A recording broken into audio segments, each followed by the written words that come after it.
할렐루야. 오늘 또 말씀을 통해 주시는 그 하나님의 은혜와 역사가 우리 모두에게 함께 하시기를 주님의 이름으로 간절히 축복합니다. 1998년 여름에 있었던 일입니다. 당시 한국교회에는 올레이션스라고 하는 경배와 찬양팀, 이 찬양학교가 굉장히 큰 붐을 이루고 있었습니다. 제가 살던 시골에는 시골 교회인지라 무슨 악기가 없었어요. 그래서 예배 드릴 때 유일한 악기는 박수, 그리고 북치는 게 전부였습니다. 제가 북치는 소년이었기 때문에 가장 잘합니다. 내게 가 이렇게 하면서 북치면서 예배를 드렸어요. 그러다 어느 날 풍금이라는 게 들어왔어요. 새로운 신세계더라고요. 이 악기에 맞춰서 노래를 부른다는 게 엄청 큰 은혜요 기쁨이었습니다. 야, 우리 교회 세련됐다 이렇게 생각을 했는데, 신학교에 가가지고 새로운 또 기독교 문화를 봤는데 이렇게 앞에 놓여 있는 것처럼 막 드럼도 있고 키보드도 있고 베이스도 있고 막 찬양팀들이 엄청나게 모여서 함께 찬양하는 모습을 보고 입이 떡하니 벌어졌어요. 야, 이렇게 예배할 수도 있구나. 너무 좋았습니다. 그러면서 제 마음에 소원이 생기기를, 나도 저런 경배와 찬양이라고 하는 걸 한번 배워보면 좋겠다라고 하는 간절한 소원이 생겼어요. 문제는 시간은 있는데 돈이 없는 겁니다. 밥값이 없어서 늘 굶는 것이 다반사였기 때문에 경배와 찬양학교를 등록한다, 이건 뭐 상상할 수도 없는 그런 일이었습니다. 그런데 어느 날 저하고 함께 사역하시던 신방 전사님께서 저를 이렇게 부르세요. 박 선생님, 잠깐 저 좀 보세요. 그래서 네 하고 갔더니 제가 그때 교회에서 오후 예배 때 찬양 인도를 했거든요. 신학생으로 막 뜨겁게 북치면서 했던 그 찬양의 열기를 가지고 찬양하니까 어른들은 엄청 좋아하시더라고요. 100년도 넘은 교회였는데 그렇게 찬양 인도해 주니까 너무 좋다. 근데 좀 미숙함이 있었을 거 아니에요. 좀 더 세련되게 하면 참 좋았을 것이라고 하는 생각이 들어서 그랬는지 모르겠지만, 저한테 뭐라 그러냐면, 제가 보니까 선생님이 여길 갔다 오면 조금은 더 나중에 목회하는데 도움이 될 것 같아서 본인이 등록을 했다 그러면서 등록지 하나를 주시는데 그 경배와 찬양학교 등록증을 주시는 거예요. 제가 얼마나 기뻤는지 모릅니다. 지금도 그분의 이름을 잊어버리지 않아요. 황현숙 전사님, 참 감사하고 고마운 마음을 잊을 수가 없습니다. 지금도 그때 뛸 듯이 기뻐했던 그런 기억이 있습니다.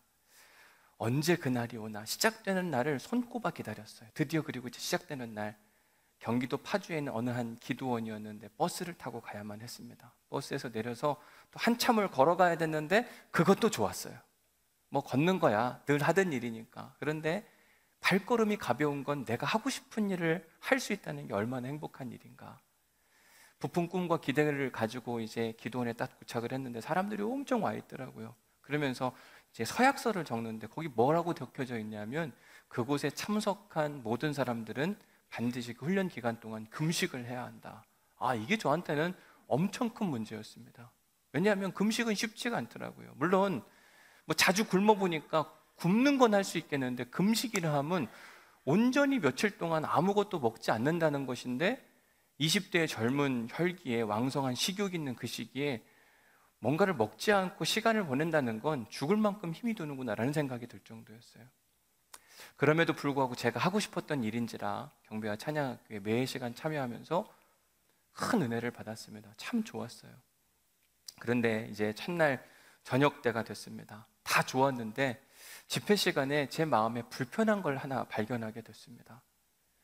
뭐가 불편했냐? 그때 하스데반 선교사님이 이제 말씀을 전해주시는 그런 시간이었는데, 대신 좀 오해하지 않으시는 분들이 있으면 좋겠다. 왜냐하면 경배와 찬양학교를 좋아하시는 분들이 계시고 은혜 받으셨을 텐데, 이건 그냥 지극히 제 개인적 경험이라고 여러분들이 이해해 주시면 좋을 것 같아요. 함께 찬양하고 기도하고 이제 말씀 선포하고 마지막 결단하는 시간이 항상 있었어요. 그러면 앞으로 다 나오라고 초청을 하는데, 저는 이게 성령의 인도하심이 아니라 뭔가 안 나가면 이상한 사람이 될 것 같은 그 마음 있잖아요. 계속 그렇게 몰아가는 모습이 저는 굉장히 불편했습니다. 야, 이거 아닌 것 같은데 왜 저렇게 집회를 할까? 물론 이유가 있겠지라고 하는 한편의 생각은 있었지만, 제 마음에 찾아온 그 불편함은 쉽게 가시지를 않는 겁니다. 그래도 내가 잘 몰라서 그런 걸 거야 라고 생각하고 하룻밤을 지냈어요. 둘째 날이 됐는데 또 마찬가지로 좋더라고요. 막 뜨겁게 찬양하고 어떻게 예배를 인도해야 되는지 배우고 너무 귀한 시간이었습니다. 근데 저녁 때 어제와 동일한 일을 또 하는 겁니다. 그때는 더 마음이 불편하더라고요. 이게 진짜 하나님이 기뻐하시는 예배의 모습일까? 왜 그렇게 억지스럽게 하는 것일까? 이해가 안 된다. 그만하고 싶다. 이 마음이 가득했는데 황현숙 전사님, 그분이 어떻게 여길 등록해 주셨는데 내가 이러면 안 되지. 참자, 인내하자. 둘째 날이 지났어요. 셋째 날이 다가왔습니다. 이제는 인내심의 한계가 오더라고요. 어제하고 똑같은 일을 계속 반복하는데 이거는 아닌 것 같다. 내가 지금까지 알고 있었던 경배와 찬양학교는 뭔가 잘못된 것 같다. 내려가자. 근데 계속 한편으로는 그 황현숙 전사님 생각이 나니까 이렇게 해야 될까 저렇게 해야 될까 심각한 갈등이 찾아왔어요. 그러다가 마음에 결론 내리기를 안 되겠다, 가자, 그만하자. 그리고 나서 그 사무실에 찾아가서 이제 퇴소서를 작성하고 가겠습니다 이야기를 했습니다. 그리고 가벼운 발걸음으로 내려오는데 이제 다 끝났으니까 밥을 먹어도 되잖아요. 밥 먹고 싶다. 1층에 보면 식당이 있는데 다 금식하는데 또 누군 또 식사하고 그러더라고요. 그래서 퇴소서 내고 곧바로 일단 식당부터 갔습니다. 사실 별것도 없었어요.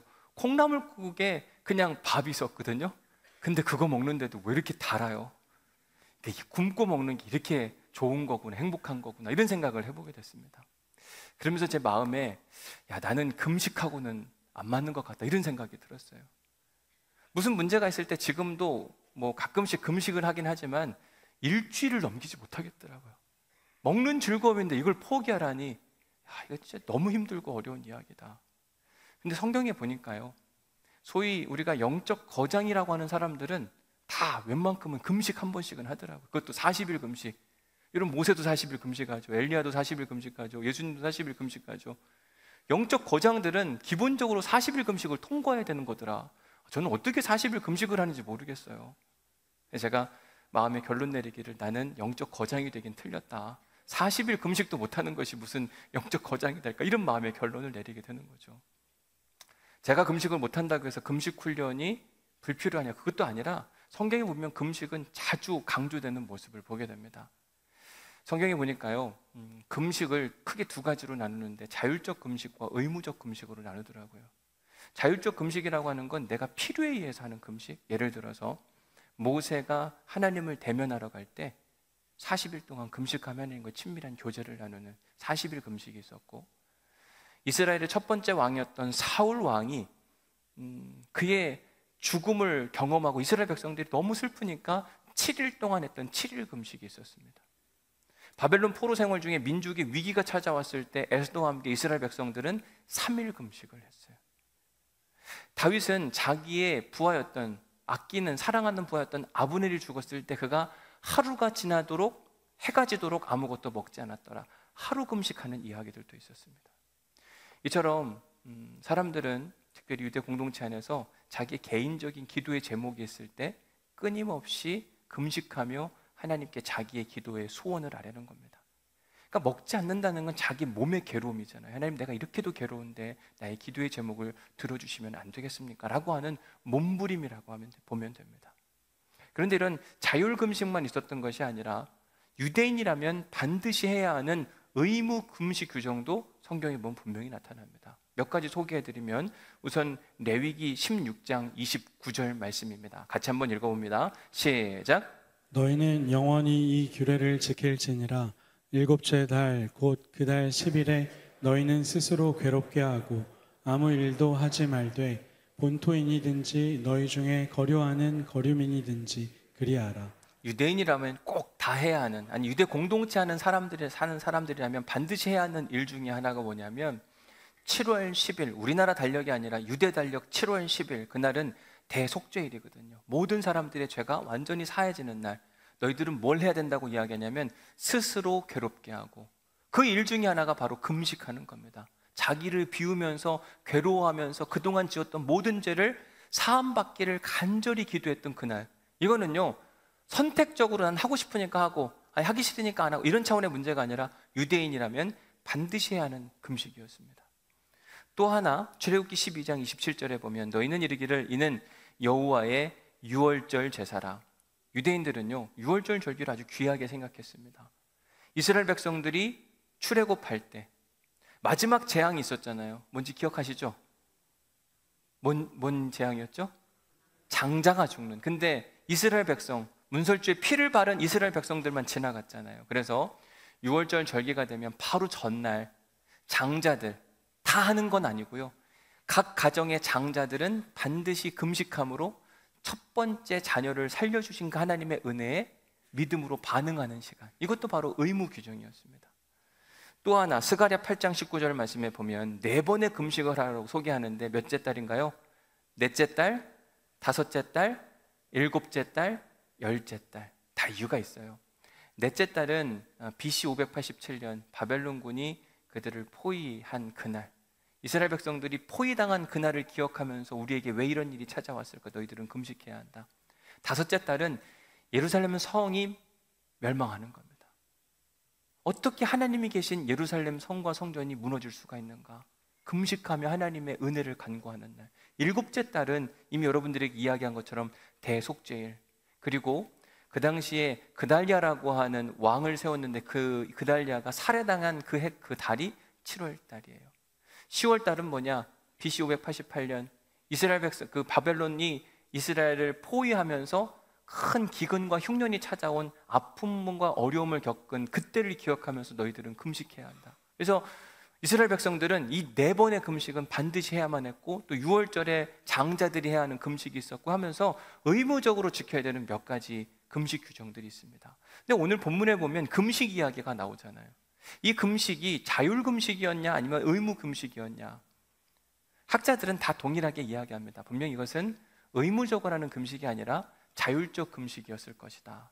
그러면서 누가복음 18장 12절 말씀과 연결을 하는데, 거기 보면 유대인들이 했던 자발적 금식 중에 하나를 소개합니다. 자, 보십시오. 나는 일회에 2번씩 금식을 하고, 일회라면 일주일을 이야기하는 거고, 나는 보통 일주일에 2번씩 금식을 했다.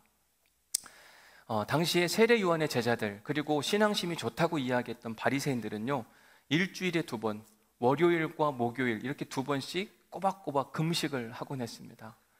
왜 그러면 월요일과 목요일 일주일에 이렇게 2번 금식을 하냐? 다 이유가 있죠. 유대인들은요, 특별히 어떤 행위를 함에 있어서 의미가 없는 게 하나도 없어요. 다 의미 부여를 하고 그 행위를 합니다. 그럼 월요일과 목요일이 어떤 의미이냐? 모세가 하나님의 율법을 받기 위해 시내산에 가잖아요. 그 시내산으로 올라간 날이 무슨 날이냐면 목요일인 거예요. 이게 진짜인지 아닌지 모릅니다. 전통으로 내려오는 얘기예요. 그리고 시내산에서 그 다 십계명을 받고 다시 내려온 날이 무슨 날이냐면 월요일인 거예요. 유대인들은 모세를 영웅처럼 생각했거든요. 모세와 같이 하나님을 대면하고 싶고 하나님의 율법을 받는 그런 인생을 살면 얼마나 좋을까? 그러려면 모세처럼 해야 된다라고 생각을 하니까 일주일에 2번씩 자기를 비우면서 하나님과 대면하고 하나님과 친밀한 교제를 나누고 싶은 간절한 소원 가운데 금식 행위를 했던 겁니다. 아주 귀하고 아름다운 신앙 전통이에요. 그러나 여기에는 2가지의 영적인 문제점이 있었습니다. 그걸 여러분들에게 오늘 소개해 드리려고 하는데, 첫 번째 문제는 뭐냐? 이 금식 행위가 맨 처음에는 괜찮았어요. 아름다웠습니다. 모세와 같이 하나님과 깊은 영적 교제를 위하여 자기 자신을 일주일에 2번씩 금식하며 온전히 비우는 의식을 한다. 얼마나 귀하고 아름다워요. 그런데 어느 순간부터는 뭐가 들어오기 시작하냐면, 나는 하루에 일주일에 2번씩 금식하는데 이게 자율금식인지라 선택의 문제였어요. 누군가는 금식을 안 하는 사람들이 보이는 거죠. 금식을 하는 사람과 금식을 안 하는 사람, 누가 더 경건해 보일까요? 금식하는 사람. 그러면서 자기 우월감, 금식 행위를 통하여 살아계신 하나님께 대한 겸손한 고백과 그 하나님과의 친밀한 교제를 위해서 이 금식을 하는 것이 아니라 자기 우월감을 지켜가기 위해서, 나는 일주일에 2번씩이나 금식하는 사람이라. 게다가 이 바리새인들은요, 자기 자랑하는 걸 참 좋아해서 기도를 할 때도 그냥 기도하지 않고 그냥 숨어서 몰래 이렇게 기도하면 되잖아요. 하나님, 내가 기도합니다, 이러면 되는데, 바리새인들은 어떻게 기도하냐면 길거리로 나가고 사람들이 많은 곳에서 손을 번쩍 들고 기도하는 겁니다. 일단 누군가 봐야 되는 거예요. 그리고 자기를 자랑하기 시작하는 거예요. 나는 일주일에 2번씩 금식하는 사람. 알죠, 하나님? 나는 또 11조를 다 했습니다. 알죠, 하나님? 게다가 나는 간음이나 토색이나 불의한 일을 단 한 가지도 하지 않고 당신 앞에 지금 나와서 기도하니 내 기도를 들어주옵소서. 나를 칭찬하여 주옵소서. 사실 바리새인들의 삶을 보면 칭찬받아 마땅한 인생이에요. 그들은 해야 할 일을 하지 않는 사람들이 아니라 오히려 해야 할 일보다 훨씬 더 많이 하는 인생. 그러나 그것이 하나님의 영광을 위해서가 아니라 그 전능하시고 존귀하신 하나님 앞에 겸손한 모습으로 나아갔던 것이 아니라 자기의 의를 드러내려고 했다는 데 문제가 있는 겁니다. 그들의 영적 상태가 맨 마지막 그들의 기도 끝에 나오게 되는데 그들이 뭐라고 기도했냐면 나는 저 세리들과 같지 아니함에 감사하나이다. 비교 우위, 나는 저들과는 달라요 라고 이야기하면 자기를 높이는 겁니다. 그런데 우리가 꼭 알아야 되는 것 중에 하나가 뭐냐면 하나님은 우리를 상대평가하지 않으신다고 하는 거예요. 누구와 비교해서 네 믿음이 좋더라, 누구는 뭐 그 새벽기도 안 하는 넌 새벽기도 안 해? 내가 너 칭찬해 줄게, 이렇게 하지 않으세요. 여러분, 새벽기도 하는 사람과 못하는 사람 이유가 있겠죠. 하나님은 우리를 절대적으로 보시는 분이시거든요. 그러면서 우리의 내면의 상태, 지난주에 여러분들에게 소개해드린 것처럼 하나님은 우리의 겉과 속이 같아지기를 원하신다니까요. 근데 바리새인들은 그러지가 못한 겁니다. 자기들은 하나님을 막 높여드리고 싶어 하지만 사실 그들의 마음 가운데에는 그들의 교만한 마음을 무척 싫어하시는, 안타까워하시는 하나님의 마음이 분명히 있었거든요. 특별히 빌립보서 2장 3절 말씀에 보니까 이렇게 되어 있어요. 아무 일에든지 다툼이나 허영으로 하지 말고. 여러분, 다투는 사람과 허영으로 하는 사람들의 특징이 뭐냐면 겸손한 마음이 없는 겁니다. 겸손하면 절대로 다툴 수가 없거든요. 근데 바울이 뭐라고 이야기하냐면 각각 자기보다 남을 낮게 여기고. 바리새인들은 이걸 못하는 겁니다. 자기보다 남을 낮게 여기기는커녕 오히려 자기가 남보다 나음을 사람들 앞에서 공개적으로 이야기하는 거예요. 마치 오늘날 이런 겁니다.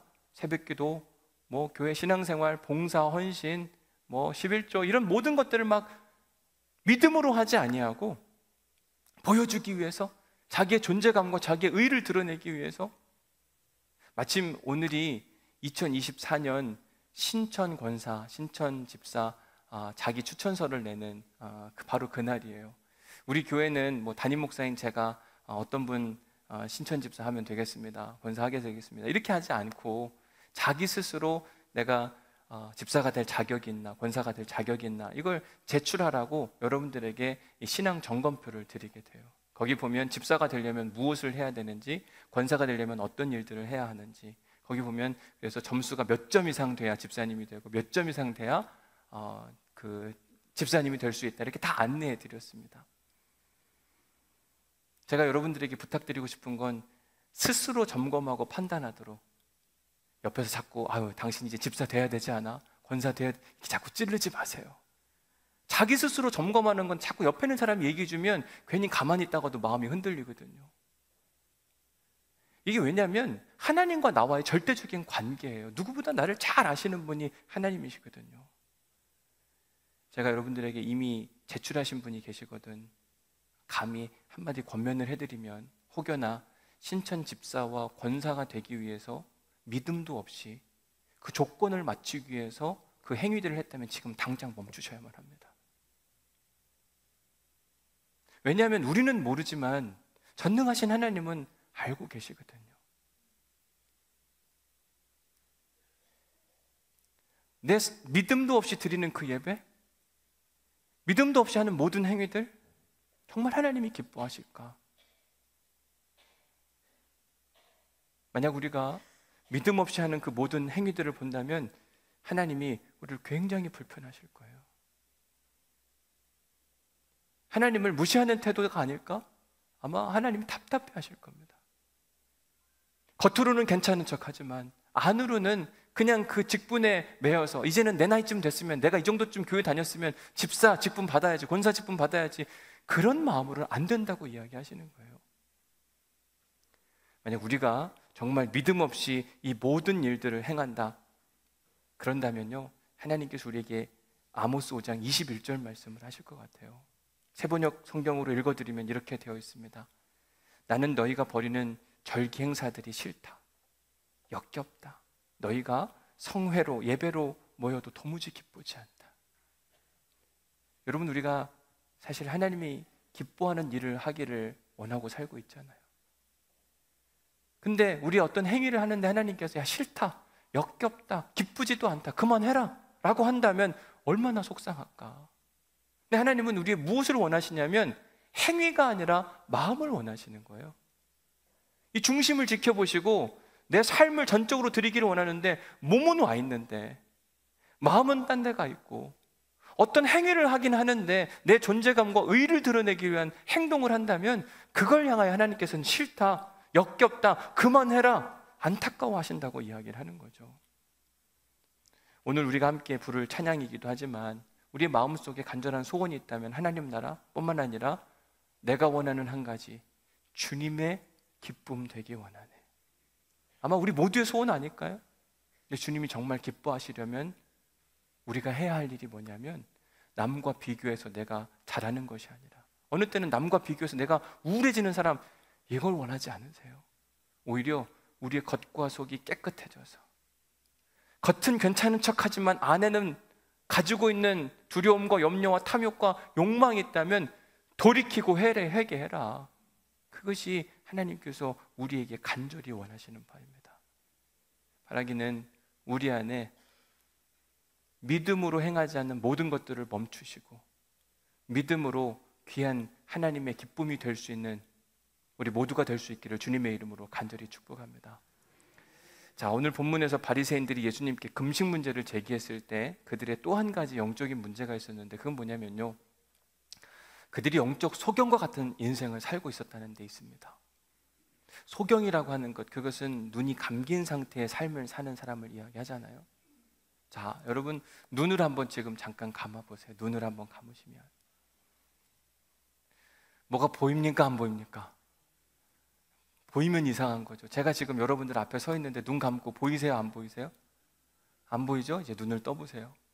이제 보입니까? 안 보입니까? 그 둘의 차이는 눈을 감았느냐, 눈을 떴느냐의 문제잖아요. 당시 경건하다고 했던 유대인들의 믿음 가운데 하나가 뭐냐면 종말론이라는 게 있었습니다. 종말론이라고 하는 건 세상에 끝이 올 것이다. 그 끝이 올 때 하나님은 이스라엘 백성들을 사랑하심으로 기름 부음 받은 사람, 메시아가 오실 텐데, 메시아가 오시는 그날 누가 칭찬받고 누가 하나님 나라의 백성이 될 것인가에 대한 고민, 어떻게 사는 인생이 하나님께서 더 기뻐하실까, 하나님 나라를 소망하고 그 메시아가 오기를 소망하고 간절한 마음 가운데 금식하며 자기를 비우는 인생. 그래서 그들은요, 일주일 2번씩 금식하면서 하나님이 보내실 메시아를 기다리고 있었어요. 오 메시아여, 빨리 오소서. 내가 금식하고 있는 이때 오시면 하나님께서 나를 보시고 얼마나 칭찬하실까. 그 기대와 꿈을 가지고 그들은 일주일에 2번씩 금식하고 있었는데, 예수님의 제자들을 딱 보니까요, 저것들은 금식을 하지 않고 맨날 먹고 마시고 놀고. 예수님의 제자들이 그런 모습들을 보고 예수님께, 그의 선생님이었던 예수님께 이야기하는 거예요. 아니 당신의 제자들은 어찌하여 저렇게 먹고 쉬고 놀고 우리들처럼 경건하게 하나님 나라가 임하기를 소망하는 마음으로 메시아가 오기를 기다리면서 금식해야 되는데 어떻게 저렇게 흥청망청하는 인생을 살 수가 있습니까? 선생인 당신이 잘못 가르쳐서 그런 거 아닙니까? 뭐 하시는 겁니까? 라고 물을 때 예수님이 기가 막힌 이야기를 하셨어요. 19절 말씀 같이 읽어봅니다. 19절 시작. 예수께서 그들에게 이르시되 혼인집 손님들이 신랑과 함께 있을 때에 금식할 수 있느냐? 신랑과 함께 있을 동안에는 금식할 수 없느니라. 예수님은 지금 결혼 비유를 통해서 이스라엘 백성들에게 이야기하는데, 마침 오늘 우리 시온성가대가 신부에 대한 찬양을 해주셔서 너무 감사하다 생각이 드는데, 유대인 전통 안에서는 이스라엘 백성들을 신부라 이야기했고 곧 오실 메시아를 신랑이라고 이야기하는 겁니다.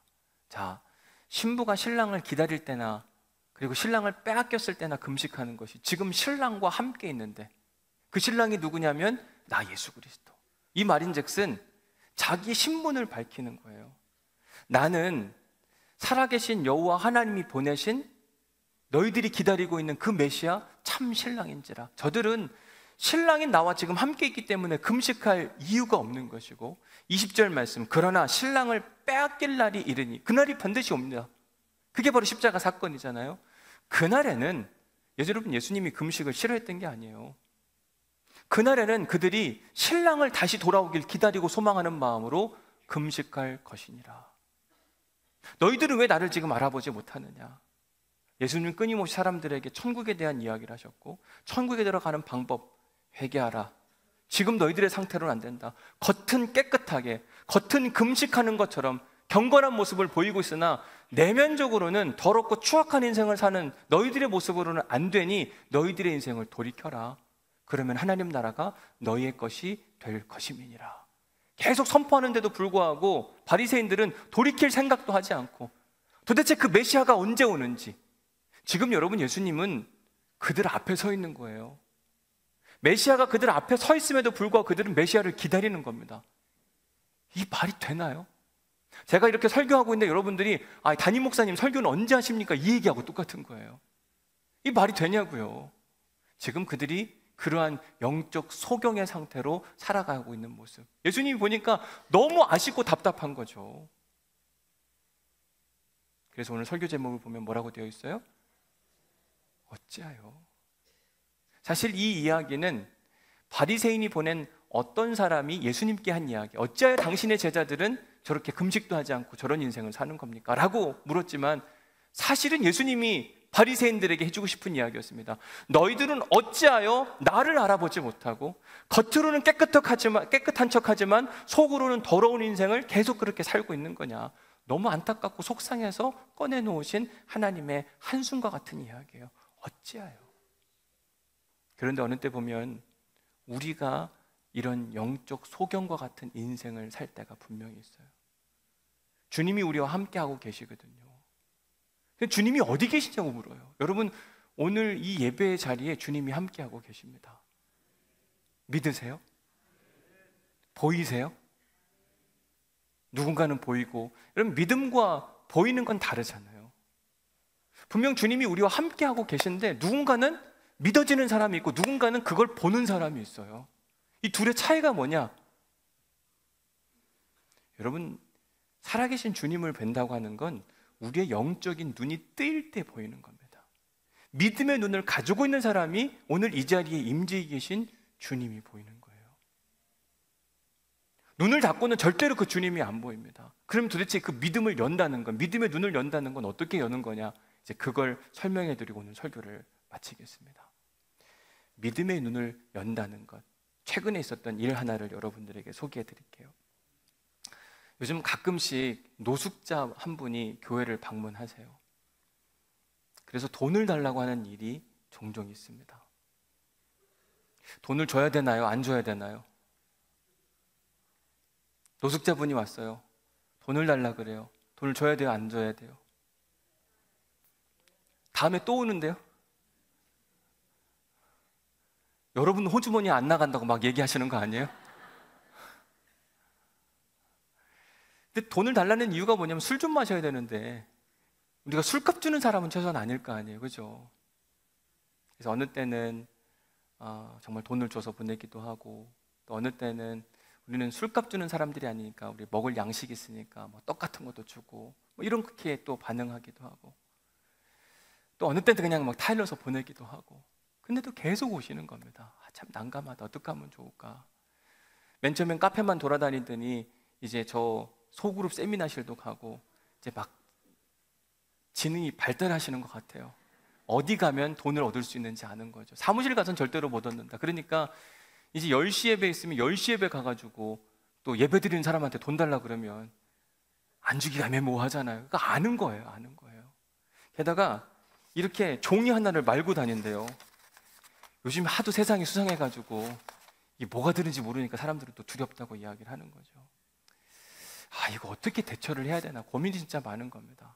우리 직원들도 어떻게 해야 될지 잘 모르기도 하겠고, 결국 경찰의 도움을 받는 게 어쩔 수 없이 그래야만 하는 거 아닐까라는 생각이 들어서 자문도 받고 이럴 때 어떻게 해야 되는지 안내를 다 받았습니다. 그래서 우리 직원들에게 다 함께 공유하고 이 문제가 크게 불거지지 않도록 우리가 잘 대처해보자, 이렇게 결론을 내리고 이제 뭐 그런 상황 가운데 있는데, 어느 날 주님이 제게 주시는 마음은 그분을 만나봐라, 이 마음을 주시는 겁니다.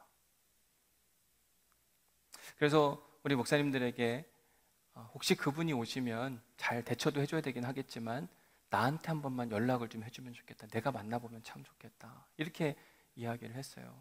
뭐 우리 사역자들이 괜찮으시겠냐 이야기하는데 아유 한번 만나보자. 여러분 한 사람의 인생이 그렇게 되는 데는 분명한 이유가 있을 거거든요. 내쫓으려고만 하지 말고 한번 만나보라. 이게 주님의 마음이었어요. 왜 제가 이런 주님의 마음을 얻게 되었는가? 마태복음 25장 말씀 때문에 그래요. 같이 한번 읽어보겠습니다. 같이 읽습니다. 시작. 임금이 대답하여 이르시되 내가 진실로 너희에게 이르노니 너희가 여기 내 형제 중에 지극히 작은 자 하나에게 한 것이 곧 내게 한 것이니라 하시고. 어쩌면 그분이 주님일 수도 있겠다라는 생각이 들더라고요. 주님이 보내셨는데, 아니 그분이 주님이신데 내가 못 알아보고 내쫓는다면 나중에 주님 앞에 가서 무슨 답변을 할 수 있을까? 그분을 만나봐야 되겠다. 여러분 믿음의 눈이라고 하는 건요 다른 게 아니라 말씀으로 우리에게 주신 그 이야기를 내 것으로 받아들이고 딱 점검하고 반응하는 순간 주님이 보이시는 거예요. 아, 저분이 주님이시구나. 여러분 요한복음 말씀에 보면 주님이 내 안에 내가 주님 안에, 그 말인즉슨 여러분 안에 주님이 계십니까 안 계십니까? 계세요 안 계세요? 계시죠? 진짜 계세요? 그러면 옆에 있는 분에게 그렇게 이야기하세요. 주님 당신이시군요. 이야기해보세요. 어색하세요? 주님이시라니까요. 주님을 어떻게 대할지 이제 여러분 결론을 내리시면 되는 거예요. 주님이 여러분 안에 계시다며요. 그러면 주님이라고 부르고 주님 모시듯 주님 여기로 가세요. 아, 주님은 거기는 아닌 것 같아요. 여기가 편한가? 여기 앉으세요. 주님이 우리 안에 계시다고 한다면, 그리고 사람을 주님 대하듯 하다 보면 주님이 보여요. 근데 우리가 주님을 너무 없는 분인데 막 만지려고 하니까 생기는 문제 아닐까요? 유동훈 목사님 나오세요. 우리 함께 사역하는 유 목사님이신데, 자, 여러분 유 목사님 안에 주님 계십니까 안 계십니까? 여러분 어떻게 아세요? 제일 잘하는 건 누구냐면 유 목사님이 알 거예요. 그렇죠? 유 목사님 안에 주님 계신가요? 아멘. 자, 주님 안에 목사님이 계시고 목사님 안에 주님이 계시니까 여러분 우리 유 목사님 안에 주님이 계신 거예요. 그럼 제가 목회를 하면서 이분을 죽게 대하듯 하면 주님이 보여요. 경험할 수 있는 겁니다. 근데 그냥 부목사로서 일하는 사람으로 보는 순간 주님이 경험이 안 되는 거예요. 믿음의 눈을 뜬다고 하는 건 주신 말씀에 믿음으로 반응하는 순간, 아니 주님이 이분 안에 계시면 이분을 존귀하게 생각하고 이분을 영적인 파트너로 생각해야만 제가 목회를 하면서 주님이 경험되어지는 겁니다. 여러분 안에 주님이 계시다고 하는 믿음의 고백 안에 살기만 하면 주님이 보이세요. 안 보이시는 분이 아니세요. 다시 한번 이제 옆에 있는 분에게 그렇게 고백해요. 당신이 주님이시군요. 얼른 하세요. 주님한테 욕할 수 있습니까? 주님보다 앞서지 않는다고 그랬는데 내가 먼저 새치기해서 앞에 가서 줄 서서 국수 먹을 수 있냐고요. 주님보다 앞서지 않고 했는데 자꾸 우리가 주님을 다르게 생각하는 거예요. 여러분 주님은 우리 안에 계세요. 우리와 함께하고 계십니다. 여러분 이 안에 주님의 임재가 가득한 거예요. 그죠? 이걸 바라보는 사람이 있고 바라보지 못하는 사람이 있는 겁니다. 믿는 사람은요 없는 건데 믿는다 이렇게 표현하는 거예요. 근데 바라본 사람은 확실히 아는 거예요. 달라요. 태도부터 다른 겁니다. 바라기는 우리가 영적 소경으로 살지 않기를 간절히 소원합니다. 계속 눈 감고 주님 나타나옵소서, 주님 옆에 계시다니까요. 가정에도 계시고 지금 여기에도 계시고, 우리가 주님께 어떻게 반응하느냐를 보면 우리가 영적 소경인지 아닌지를 알 수 있어요. 바리새인들은 주님이 앞에 있는데도 계속 메시아에 오시옵소서 금식하면서, 예수님이 답답한 거예요. 어찌하여 너희들은 내가 여기 앞에 있는데도 불구하고 계속 메시아를 기다리고 있는 거냐. 그 탄식의 소리가 우리에게 들려지지 않기를 주님의 이름으로 간절히 축복합니다. 은혜 받은 말씀 적어 보십시오.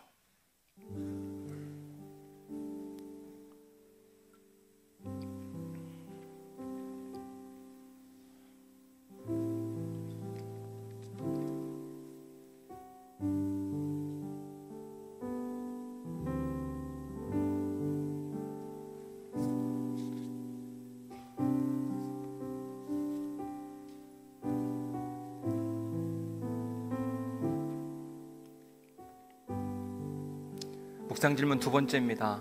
내가 지금 하고 있는 우리의 신앙 행위들을 한번 점검해 보십시오. 여러분 주일 예배 드리잖아요. 믿음 없이 드리는 예배, 하나님 뭐라고 이야기하냐면 싫다, 역겹다, 기쁘지도 않다. 지금 우리가 이 자리에 와 있지만 그 간절함과 갈급함이 없는, 그냥 일요일이니까 한번 11시 반에 오자, 이런 예배는 싫다, 역겹다, 기쁘지도 않다 이야기하시는 겁니다. 우리 예배를 한번 점검해 봐야 되고, 봉사와 섬김, 전도, 예물드림, 이 모든 것들이 믿음에 근거하지 않으면 그냥 보여지기식, 내 의의를 드러내고 내 자존감의 문제 때문에 한다고 한다면 당장 멈추셔야 합니다. 특별히 다음 주에 추수감사절인지라 여러분들에게 추수감사 봉투를 함께 넣어드렸는데, 가급적이면 다음 주 예물은 온라인으로 하지 마시고, 물론 뭐 불가피하게 하시는 분은 어쩔 수 없지만 여기에 꼭 넣어주시길 부탁을 드리는 대신 감사 제목을 적어주시면 좋을 것 같아요. 그냥 여기에 적으셔요. 빼곡히 적으셔도 괜찮고, 감사한 만큼만. 여러분 추수감사이기 때문에 예물 드리려고 하지 마시고, 감사한 게 없으면 그냥 버리세요. 감사한 게 없는데 그냥 드린다고 하는 게 무슨 의미가 있겠나. 그런 예물을 향하여 하나님은 싫다, 역겹다, 기쁘지도 않다. 미리 준비해서 이번 한 주간 동안 지내면서 무엇이 감사한지, 정말 감사한가? 감사한 사람만 믿음으로, 믿음의 예물을 드리라고 이야기하는 겁니다. 믿음 없이 하는 행위를 하나님이 결코 기뻐하지 않으시기 때문에. 행위는 남았는데 마음이 없다? 그것처럼 하나님이 싫어하는 일은 없기 때문에. 바리새인들이 꼭 그와 같았는데 우리가 바리새인이 되면 안 되잖아요. 마지막 세 번째 질문입니다. 지금 우리와 함께하고 계신 그분 누구예요? 예수 그리스도. 그분은 지금 우리와 함께하고 계십니다. 왜냐하면 우리가 그분을 받아들였잖아요. 우리가 그분을 영접하는 순간 주님이 우리 안에 계시고 우리가 주님 안에 머문다. 여러분 이걸 잘 기억하셔야만 합니다. 내 안에 주님이 계신데 왜 옆에 있는 사람을 날 죽게 대하든 안 할까? 왜 그럴까요? 주님 안 계신 것처럼 사니까 그런 거예요. 그러니까 왜 나한테 죽게 대하든 안 하냐고 묻지 마시고, 내가 주님 안에 거하는 삶만 산다면 아무도 우리를 함부로 하지 못합니다. 사실 저는 일찍 담임 목회를 시작을 하게 되었고, 또 뭘 하든지 조금 더 빠르게 뭘 하다 보니까 늘 막내예요. 어딜 가도 항상 막내입니다. 목회자 그룹에 가도 그냥 거의 막내고, 어디 모임에 가서 뭘 하더라도 항상 막내. 이게 막내가 얼마나 어려운지 몰라요. 근데 이건 한 가지가 있더라고요. 막내라고 사람들이 저를 함부로 대하진 않습니다. 왠지 아세요? 주님이 내 안에, 내가 주님 안에. 계속 애를 쓰는 거예요. 어떤 분은 저한테 그런 이야기 하더라고요. 박 목사, 네, 아주 한참 어른이에요. 박 목사는 하고 싶은 말 다 하는 스타일이지 그러더라고요. 그래서 왜요? 그랬더니 그분이 되게 유명하신 분인데 같이 이렇게 모임을 하는데 그분 한마디에 막 많은 사람들이 박수 쳐주고 막 응원하고 그러는데 저는 그게 좀 불편하더라고요. 저거는 그만한 정도는 아닌데 왜 저럴까? 근데 다 보이는 거 있잖아요. 근데 그렇다고 저를 무시하는 게 아니라 그분이 저를 다른 사람한테 소개하는데 이 사람 되게 특별한 사람이라고 소개해 주더라고요. 그 이유가 뭘까 생각해 보면 주님이 내 안에, 내가 주님 안에 머무는 씨름 때문에 그런 것 같아요. 여러분, 여러분들에게 사람들이 죽게 대하는 은혜가 있기를 주님의 이름으로 간절히 축복합니다. 그 힘은 누가 관리하는 거냐면 자기 스스로. 내가 날마다 주님 안에 거하고 내가 주님 안에 거하는 훈련을 할 때 가능해지는 일들이거든요. 그 일들을 통하여 여러분들에게도 기쁨, 주님에게도 기쁨이 차고 넘칠 수 있기를 주님의 이름으로 간절히 축복합니다. 우리 함께 찬양하겠습니다.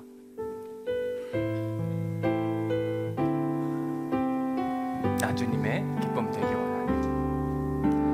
나 주님의 기쁨 되기 원하네. 내 마음을 새롭게 하소서. 새 부대가 되게 하여 주사. 주님의 빛 비추게 하소서. 우리 2절 찬양합니다. 겸손히 내 마음 드립니다. 겸손히 내 마음 드립니다. 주님, 나의 모든 것을 받아 주옵소서. 주님, 나의 겉모습만이 아니라 나의 속사람도 깨끗해짐으로 주님이 기뻐하시는 사람 되게 하여 주옵소서. 주님, 내가 주의 길로 행하게 하여 주옵소서. 행하게 하소서.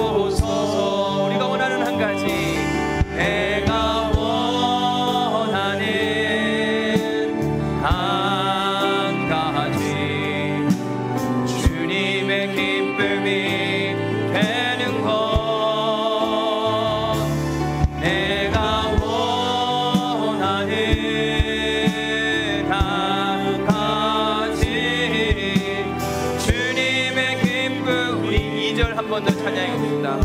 겸손히 주님 앞에 나아갑니다. 겸손히 내 마음 드립니다. 나의 모든 것 받으소서. 나의 맘 깨끗게 씻어주사. 주의 길로 온전히 행하게 하옵소서. 그리하여 내 삶이 주님 기뻐하시는 일 되길 소망합니다. 우리 다 함께 자리에서 일어나셔서 내가 원하는 한 가지 주님의 기쁨이 되는 것. 내가 원하는 한 가지 주님의 기쁨. 내가 원하는 한 가지 주님의 기쁨 되는 것입니다. 내가 원하는 한 가지 주님의 기쁨이 되는 것. 내가 원하는 한 가지 주님. 우리 마지막으로 힘있게 찬양합니다. 주님, 내가 원하는 딱 한 가지 있습니다. 주님, 주님의 기쁨, 주님의 기쁨입니다. 하나님, 주님, 내 마음이 깨끗해지게 하여 주옵소서. 비교의식 가운데 절망과 좌절과 우월감 가운데 살지 않게 하여 주옵소서. 주님, 영적 조경이 아니라 주님을 보게 하옵소서. 주님을 보게 하옵소서. 하나님, 한 가지 주님의 기쁨이 되는 것. 하나님, 주님의 기쁨 되기를 간절히 원합니다. 비교의식 가운데 서지 않게 하여 주옵소서. 자존감이 낮아지지도 않게 하시고 우월감이 높아지지도 않게 하여 주옵소서. 그저 겸손한 마음으로 만족과 감사한 그 은혜가 차고 넘칠 수 있도록 인도하여 주옵소서. 겉은 깨끗한 것 같으나 속은 뭉그러진 인생이 아니라 겉과 속이 깨끗해지게 하여 주옵소서. 거룩해지게 하여 주옵소서. 우리 앞에 계신, 우리 옆에 계신 주님을 바라보게 하여 주옵시고, 주님을 인정하게 하여 주옵시고, 죽게 대하듯 그 하는 모든 일들이 우리가 경험할 수 있도록 축복하여 주옵소서. 눈을 감고 믿는다고 말하지 않게 하여 주옵시고 우리 눈으로 주님을 보게 하여 주옵소서. 이제는 우리 주 예수 그리스도의 은혜와 아버지 하나님의 극진하신 사랑과 성령님의 감동 감화 역사 교통 위로하심이 주님의 기쁨이 되기를 소망하며, 이제 비교의식도 내려놓고 영적 소경이 아니라 이제 눈을 활짝 떠서 주님을 바라보기를 소망하는 우리 사랑하는 오늘교회 모든 성도들 가운데 이번 한 주간 동안 그 하나님의 은혜와 기쁨과 충만하심이 영원히 함께하기를 간절히 축원하옵나이다. 아멘. 주님, 주님 기쁨 되기를 소원합니다. 주님, 주님의 기쁨 되게 하옵소서. 주님, 주님의 은혜로 살게 하옵소서. 주님, 비교 가운데 무너지지 않게 하옵소서. 절대적인 우리를 바라보시는 주님을 발견하게 하옵소서. 너다 말씀하시는 주님의 음성 발견하게 해주옵소서. 주님을 앞에 두고도 금식하며 자기의 의를 자랑했던 그들의 모습을 주님께서 책망하시는 줄 믿사오니 자랑하지 않게 하시고 겸손하게 하시고 주님만 높여드릴 수 있도록 도우시고 축복하여 주옵소서. 주님, 우리가 원하는 그 한 가지 주님의 기쁨 되는 것 잃어버리지 않게 하여 주옵시고 이번 한 주간도 주님의 기쁨이 우리에게 찾아오게 하여 주옵소서. 주님의 기쁨이 나의 기쁨이 되게 하여 주옵시고 주님의 은혜가 나의 은혜가 되게 하여 주시며 주님의 능력이고 누구의 능력이 될 수 있도록 축복하여 주옵소서. 주님 예배합니다.